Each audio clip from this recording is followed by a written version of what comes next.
Good morning बच्चों, मैं अमन sir, अमन physics Purnia से। और मैं आपके सामने लेके आया हूँ नया वीडियो लेक्चर, जिसमें हम कुछ नए ऑब्जेक्टिव क्वेश्चंस को डील करेंगे। और हमारा जो टॉपिक है वो टॉपिक प्रीवियस टॉपिक है जो आज खत्म हो जाएगा। तो आज के वीडियो लेक्चर पे आप लोग फोकस करिए और क्वेश्चंस को, जितने भी क्वेश्चंस के बारे में मैं कॉन्सेप्ट्स को बताऊंगा उन कॉन्सेप्ट्स को ध्यान रखते हुए चलना है। ओके, तो हमारा जो टॉपिक है वो है विद्युत आवेश तथा क्षेत्र। और इसमें हम जो आज क्वेश्चंस लेने वाले हैं उन क्वेश्चंस के ऊपर नजर रखते हैं। और ये है हमारा आज का पहला सवाल।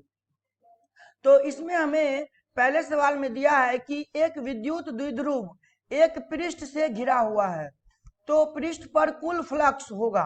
तो ये मान लीजिए कि ये हमारा एक पृष्ठ है, सतह है, और इस सतह के अंदर एक द्विध्रुव है।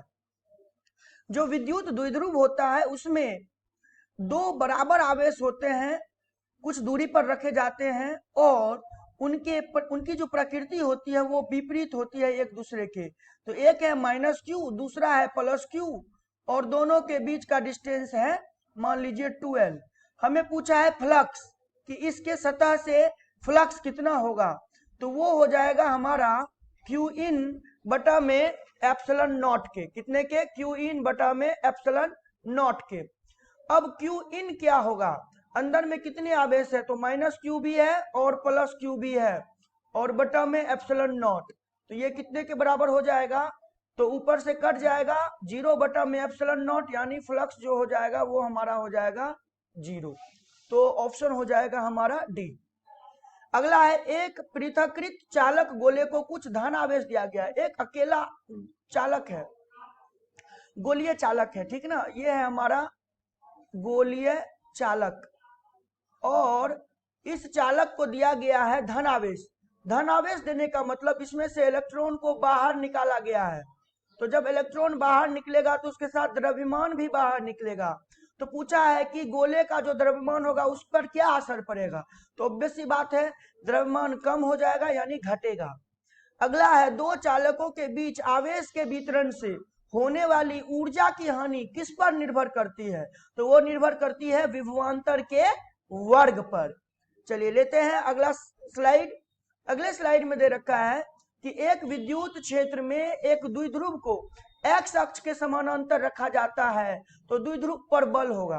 तो विद्युत क्षेत्र की दिशा नहीं दी गई है, चलिए हम लोग अपने मन से मान लेते हैं, हम नहीं दी हुई है तो हम लोग मान लेते हैं कि विद्युत क्षेत्र की दिशा एक्स दिशा में है। किस दिशा में है? एक्स में। और द्विध्रुव को रखा है अपन ने, द्विध्रुव को भी रखा है एक्स की दिशा में। ओके ना। तो ये हमारा विद्युत द्विध्रुव आघूर्ण हो गया पी वेक्टर, और दोनों के बीच की दूरी, दोनों आवेश के बीच की दूरी 12 है। अब ध्यान देना यह है कि हमें पूछा है कि इसके ऊपर लगने वाला बल। तो जब बात करेंगे बल की, तो इसके ऊपर ये धन आवेश है, तो धन आवेश पर बल इधर लगेगा कितना? क्यूई। और ऋण आवेश पर बल इधर लगेगा कितना? क्यूई। तो क्या हो जाएगा? दोनों बल बराबर हैं, तो कुल बल जो होगा यानी परिणामी बल जो द्विध्रुव पर होगा वो कितना हो जाएगा? 0। तो आंसर हो जाएगा हमारा ए। अगला है, एक्स अक्ष पर एक अक्ष है जिसका नाम है एक्स अक्ष, और उस अक्ष पर x बराबर 0 पर, यानी x बराबर 0 कहाँ होगा? ओरिजिन पर, मूल बिंदु पर, यहाँ पर, यहाँ होगा x बराबर 0। यहाँ पर एक आवेश रखा गया है q रखा गया। तो तथा x बराबर a पर, x बराबर a, यहाँ पे है हमारा x बराबर a, और यहाँ पर आवेश रखा गया है 2q। इसका मतलब दोनों आवेश के बीच की दूरी जो है वो a हो गया। अब क्या कह रहा है कि E का मान 0 होगा। E का मान 0 कहाँ होगा? ध्यान दो बच्चों, यदि यदि दोनों आवेश समान प्रकृति के हों, देखो दोनों धनात्मक है, तो E का मान 0 इनके बीच में होगा, इन दोनों के बीच में E का मान 0 होगा। मेरी बात समझ में आ रही है? इनके बीच में, यानी x का मान 0 से बड़ा होगा और a से छोटा होगा, यहां कहीं E का मान 0 होगा। तो ऑप्शन हो जाएगा ए। अगला है किसी आवेश से अनंत दूरी पर, कितनी दूरी, अनंत दूरी पर उस आवेश के कारण विद्युत क्षेत्र की तीव्रता होती है। तो जो हम किसी भी बिंदु आवेश के कारण ई जो होता है वो व्युत्क्रमानुपाती होता है आर स्क्वायर के। अब अगर आर अनंत हो जाए तो ई का मान कितना हो जाएगा, 0। तो आंसर हो जाएगा बी। चलिए बढ़ते हैं अगले स्लाइड में। अगले स्लाइड में दे रखा है कि यदि दो आवेशों की दूरी बढ़ा दी जाए तो आवेशों के विद्युत स्थितिज ऊर्जा का मान होगा। तो जो ऊर्जा होता है विद्युत स्थितिज ऊर्जा आवेशों के बीच वो होता है k q1 q2 बटा r। ओके, अब हमें कह रखा है कि r को बढ़ाना है तो r बढ़ाएंगे तो u क्या हो जाएगा, घट जाएगा। तो आंसर हो जाएगा घट जाएगा। हालांकि यहाँ आवेश कैसा है वो नहीं दिया हुआ है, धनात्मक है कि ऋणात्मक है। अब ध्यान से देखो, अगर आवेश नहीं दिया हो, यहाँ पे आवेश है प्लस प्लस मान लें तो u जो होगा वो यहाँ पर हमारा क्या होगा, जितना r बढ़ाएंगे तो u का मान घटेगा।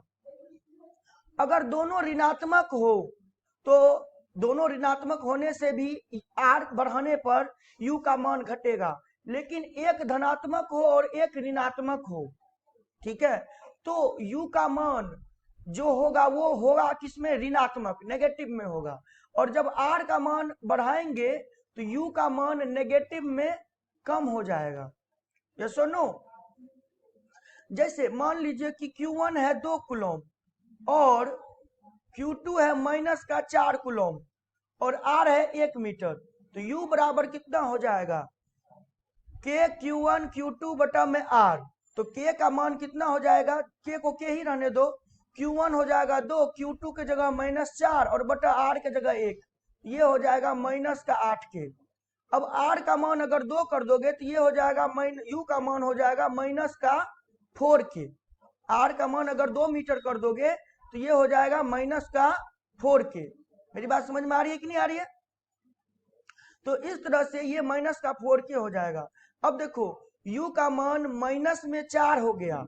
ओके, इसका मतलब यहाँ पे U -8 से -4 हुआ है, यहाँ पे U बढ़ा है, ठीक है। तो बढ़ भी सकता है और घट भी सकता है, ये इसका बेस्ट आंसर हो जाएगा क्योंकि आवेश के बारे में कुछ नहीं दिया है।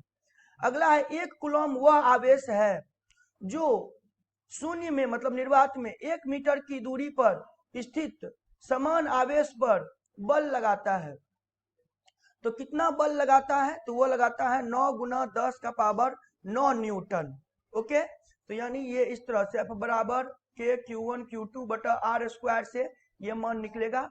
K का मान 9 × 10⁻9 और यहाँ 1 × 1 और दूरी भी 1 का स्क्वायर है तो ये 9 × 10⁻9 बचेगा। तो यहाँ ऑप्शन हो जाएगा सी। चलिए आगे बढ़ते हैं।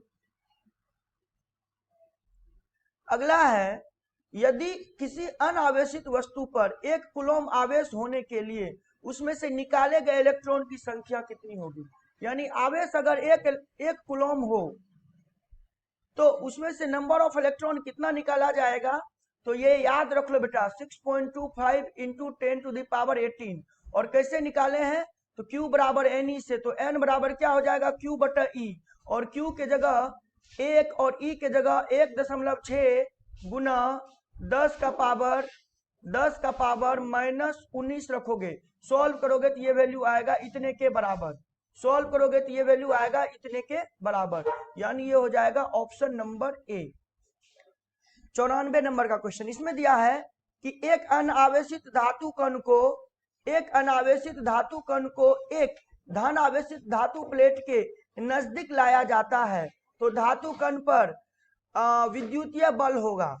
तो सबसे पहले अनावेशित धातु कण है ना, ये धातु है, तो ये धातु है, यहाँ पे हम लोग बात करते हैं धातु की।